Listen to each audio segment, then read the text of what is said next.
நமது பண்ணையில் கடினமாக உழைத்துக் கொண்டிருக்கும் அன்பு பச்சை கிளியை பத்திரமாக பார்த்துக் கொள்ளவும். ஏனென்றால் அவன் என் கண்ணுக்குள்ளே திரிகிறான்.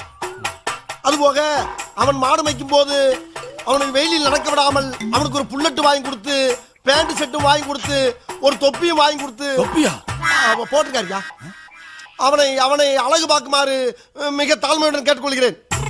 அதுபோக அவனை கயிற்று கட்டில் போட்டு வெளியில் படுக்க விடாமல் ஒரு பஞ்சுமத்தை வாங்கி கொடுத்து அவனுக்கு ரூம்பு போட்டு ஏசி போட்டு தருமாறு கேட்டுக்கொள்கிறேன். இவ்வளவும் போக ஒரு முக்கிய குறிப்பு, நமது குடும்பத்துக்காக கடினமாக உழைத்துக் கொண்டிருக்கும் அந்த ஒப்பற்ற ஜீவனை நாம் பத்திரமாக பார்த்துக் கொள்ள வேண்டும். அப்பொழுதுதான் நாம் எல்லோரும் பத்திரமாக இருக்க முடியும். ஏண்டா மொத்தமே 4 வரி தான் இருக்கு. 4 வரி தான், ஆனா கூட்டெழுத்துல எழுதியிருக்காரு அவரு. கூட்டெழுத்தா? அதுடா கூட்டெழுத்து. நான் படிச்சிருக்கல கூட்டெழுத்து. அந்த டீச்சர்ட்ட அப்படிதான் எழுதிருப்பாங்க. கேளுங்க. என்ன அப்படி பாக்குறீங்க?